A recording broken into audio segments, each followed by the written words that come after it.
Hello everyone, welcome to a new video. If you don't know me, my name is River. I have a small business and a YouTube channel, and today I'm gonna be showing you how I carved my lino-print. So this is gonna be a chill little video. I'm gonna be yapping a little bit, telling you about the process of making this lino-print and why and how and for what and etc. So grab a little snack, a little drink, or your sketchbook or whatever, and come hang out.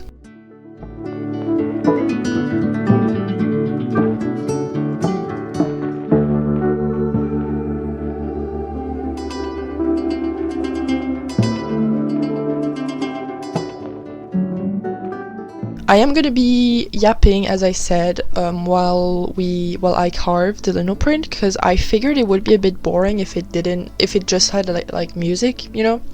But I asked, like, on Instagram, by the way, go follow me on Instagram. I asked like what I should be talking about during this video, and half the people said like work stuff and the other half said personal stuff, and no one gave me like an actual suggestion of like what they actually wanted me to talk about. So I guess we're gonna talk about both, hopefully. But before I get to yapping, I'm gonna tell you a little bit about like the process of the lino-print and what it is. Also explain like what lino-printing is for if you don't know. I love all different kinds of like print making. I think lino-print is the only one that I've tried. I mean, not really, probably not, but it's the one that I know the most, definitely. That's because it doesn't require that many tools. It requires like well, I was gonna say it requires like very specific tools, but that's not really true either. Like you can make do with what you have. You probably saw, if you're into art and like printing, you probably saw some people doing like lino printing with you know, like erasers. I know there was someone doing a series like that on TikTok, I think. And yeah, you can basically start with anything rubbery and something to cut the rubbery thing.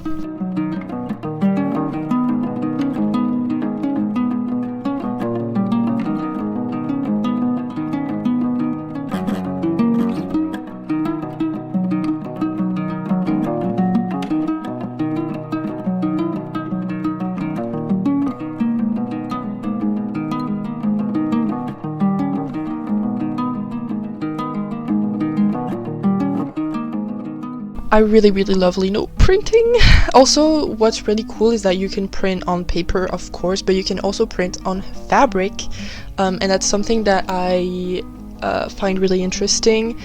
Usually patches are, well, I say usually, I only did 3 markets, but usually when I do markets, or when I did markets, patches are the thing that people love the most. And lately I started making, well, I made a few t-shirts with a lino print design. I think that's a really cool way to decorate like a piece of clothing that you have. It's really cool. People have done it for a while, but yeah, it's really cool, and you should really try it out. I love it.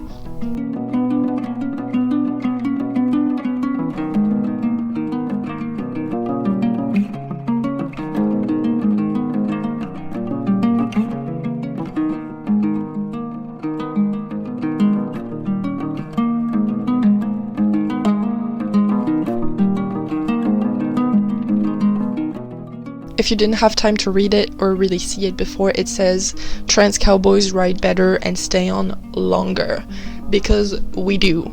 So this is a lino print that I made for my Patreons, or like for my Patreon rewards. So every month I make a new lino print design. This is my 2nd month doing Patreon. It's going really well, by the way. I love it so much. So yeah, if you subscribe as a Patreon, you get this design printed on paper and fabric, so as a print and as a patch. And this is the design for October that I sent in the beginning of November.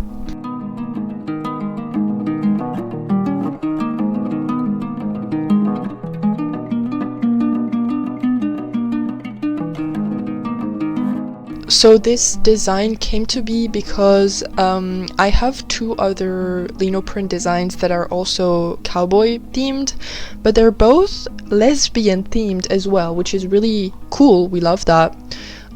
We really love that. Like, the reason I made these two as lesbians is because we don't have enough lesbian cowboy representation, okay, or like sapphic cowboy representation. And so my friend like came over and he was like, bro, I want a lino print, I want a cowboy lino print, but you only have some for lesbians and I'm not a lesbian, so what do we do? So I was like, okay, heard, I'm gonna make another one that is not specific to lesbians.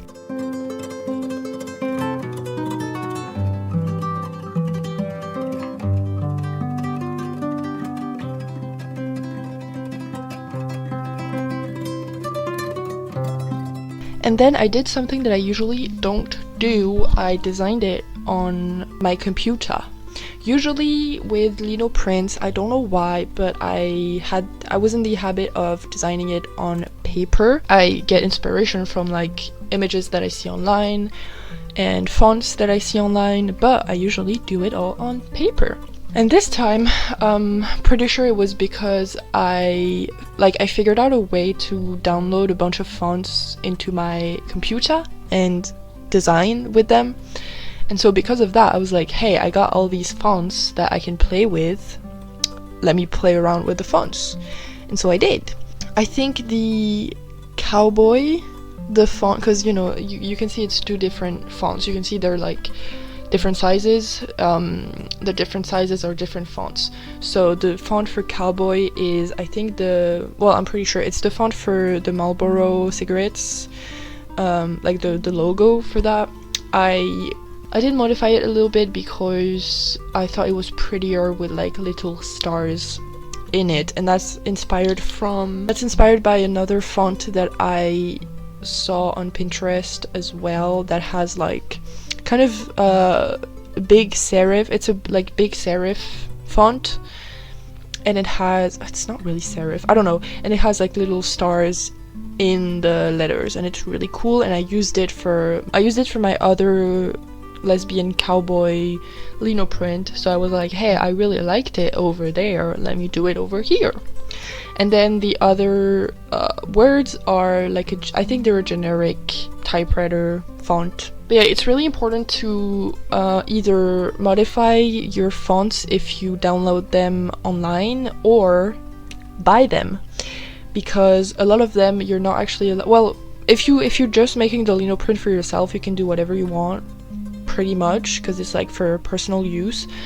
But if you're planning on selling anything with that font in it, and it's not yours, you didn't buy it, whatever, you can get in trouble. So it's better if you like modify it. I don't actually know the rules of that, but I'm guessing if I'm modifying the font, then it's not the font anymore, Probably depends on like how much you modify it, but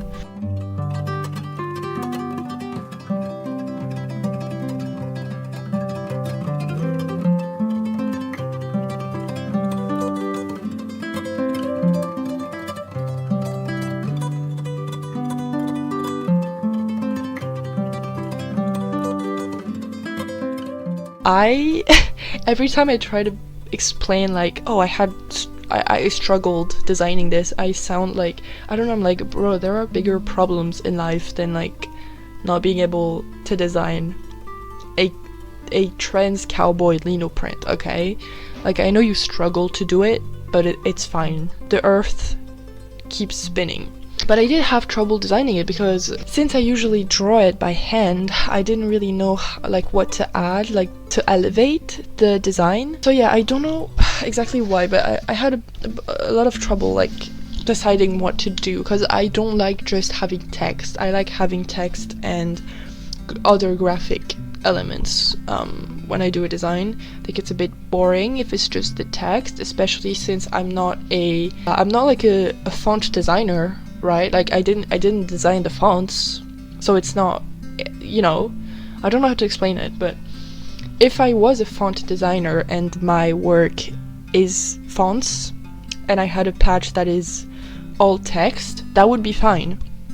But that would mean that the font that I created is more interesting than what I did right here, you know? I don't know if that makes sense, but yeah. So I like adding other graphic elements, as I said. And I struggled a lot. I was like, okay, cowboys, we can do stars, but then there were already stars like in the letters, and I wanted to, I usually I want to do a border when I do a lino-print, because I like when the design has a shape, you know, if that makes sense. Like my designs are like either squares or hearts or stars or ovals or round. I like when they have a shape. I was struggling to come up with that. And then I was like, it was like the day before, I think the day before I was supposed to like print these and send these off, or like 2-3 days before. I was like, okay, I really need to get this done today. And I just drew my little leaves motifs that I do kind of everywhere. Like as I'm recording this, my ceiling is painted with these leaves motifs, and I did that and I was like, wow, wait, this is kind of really cool. I really like it, actually. I added a little star, and there we go. The design was done.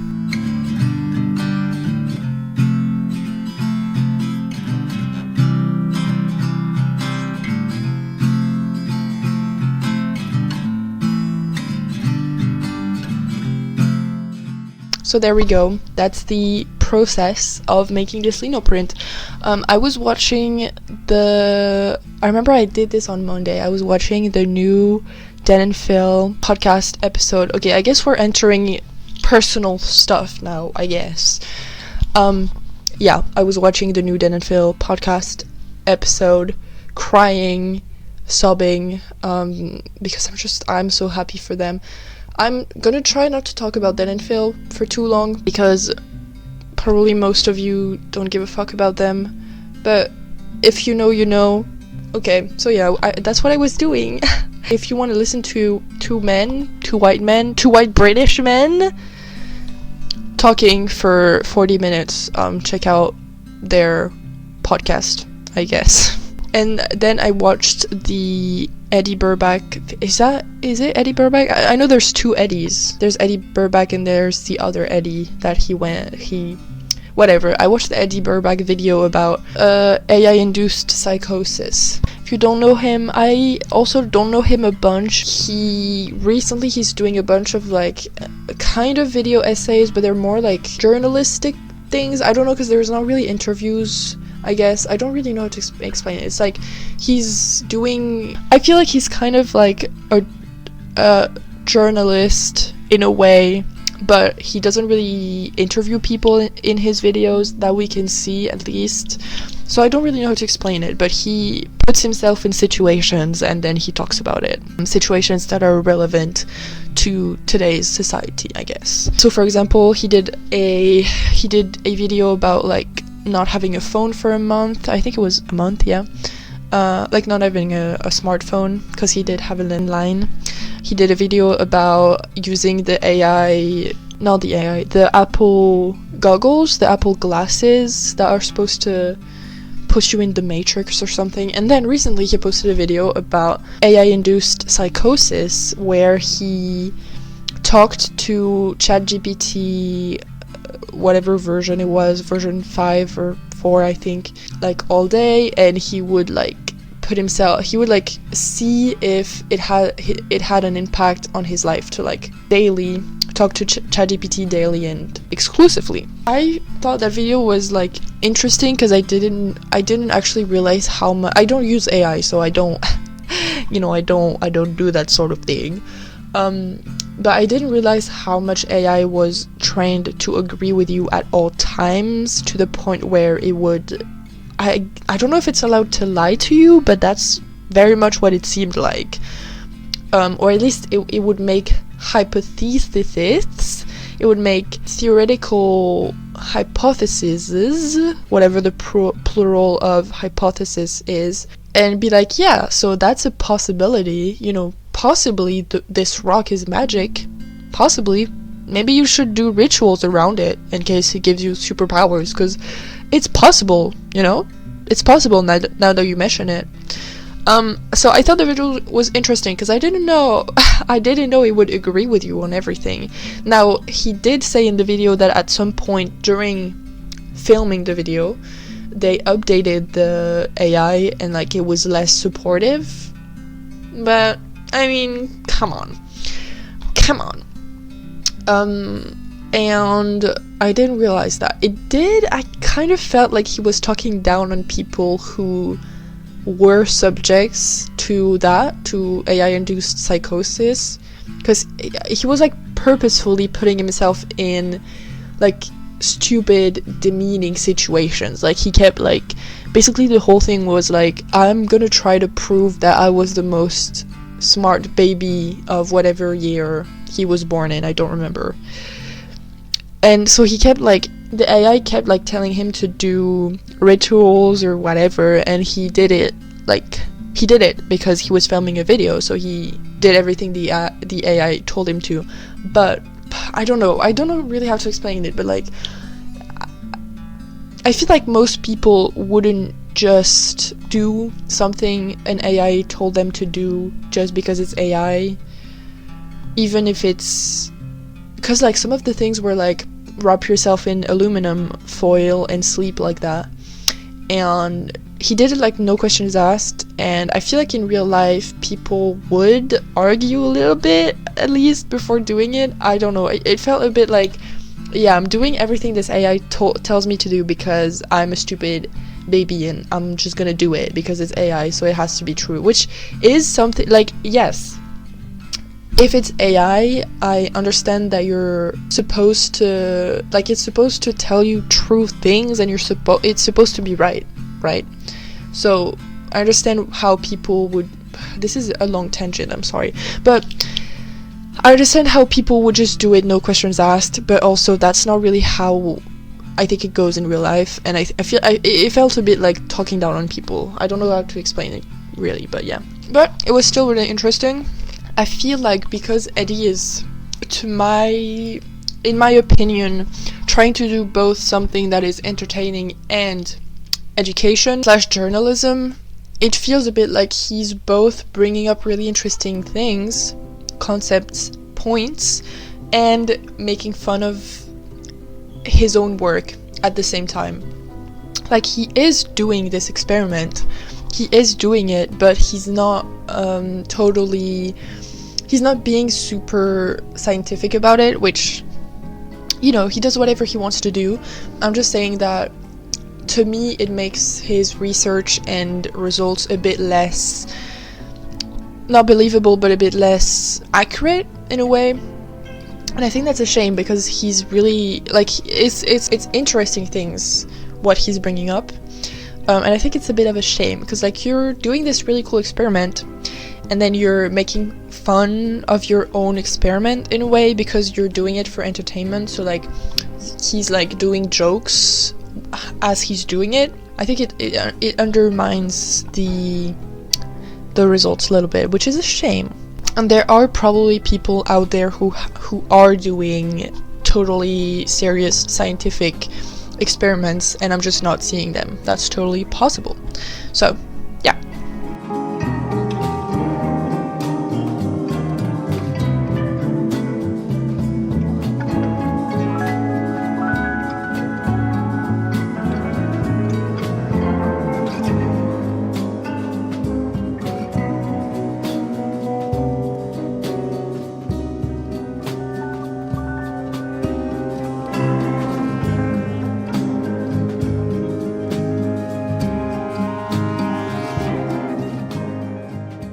I think something else I want to talk about a little bit, because we just talked about like not work related stuff for a bit, and people also wanted me to talk about work related stuff. So I'm gonna tell you about my t-shirt situation. So as I mentioned, I made some t-shirts also with lino-printing, the lino-printing process. I made them and I'm really excited to put them on my shop. Usually, though, when I put things up on my shop, nobody buys them, and that's a mix of like I have a pretty small audience right now. Like you can see I have like 50 followers as I'm recording this on YouTube, and I also don't think I post enough about them. Like I don't do enough of promotion for them, for my products. Usually I put them on my shop and I'm like, hey guys, they're on my shop, and then I never mention it again. And that's my fault again, that's my bad. So I am a bit worried of like putting them on my not really worried, but like I'm worried that nobody's gonna fucking buy them, which is, I'm fine with that, because I know that they will probably do really well at markets. Usually every single one of my products do better at markets, because it's different when you have it in front of you, it's different when you can talk about it with the seller, the artist, and I obviously sell a lot more when I'm at markets, because that's like, people are here for that, you know, they know they're gonna buy stuff. Whereas if I post a reel about my t-shirts, being like, hey, you can buy my t-shirts, people are not on their phone to buy things. I mean, some people are, but people who want, like, the target audience for my shirts are not people who have a ton of money. Like, let's be real. And so, you know, if you're watching reels, you don't want to see an ad. You never really want to see an ad. You're never like, oh yeah, I'm gonna spend a bunch of money tonight. So I'm a bit afraid of that my t-shirts are gonna not flop, because I know that people like them, but I'm probably gonna sell 0 or 1, and you know, that's fine, but they're like by far one of my favorite things I've ever made, and I just really want people to look at them and to like them and to wear them. I'm like, I love it so much when people show me that they're actually wearing or displaying my stuff. Like, it, I can't even explain it. It feels, that's the reason I do this, you know. Well, not really. The reason is when people tell me how much my art means to them and everything, but it's related, you know. So yeah, I'm putting them on my shop on the November 10th. So I'm excited. I'm a bit like not expecting a bunch from that, but I think it'll be fine. And I already like have a bunch of people who told me that they look really amazing. So I already like got the approval of people, and I love them so much. And I've been wearing my t-shirt for days now, for weeks, because I love the design so much. So I'm very confident in that. It's not really that, like, I know people like them, and that's really cool, you know. That's I just wish people saw my shop more. Like, it's crazy to think that my shop is not my main revenue thing, you know. That's insane, because that's where I sell my stuff. But right now my most reliable revenue is Patreon.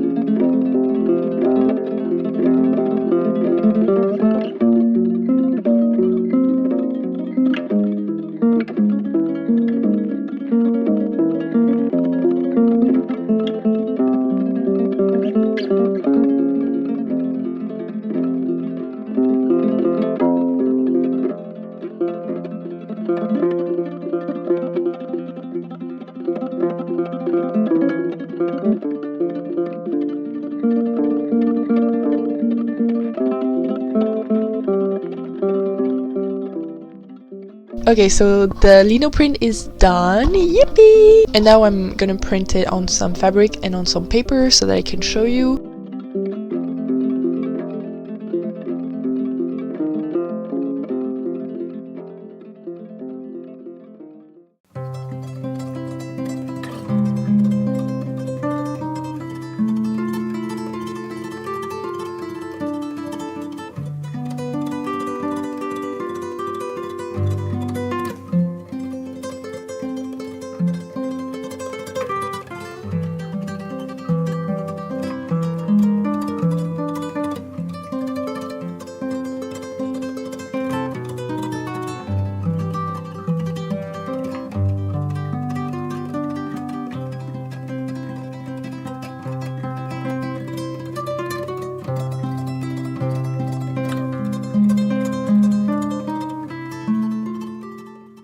Thank you so much for hanging out. Thank you for watching this video. Consider subscribing to the channel if you want to stay updated. And I will see you later. Bye!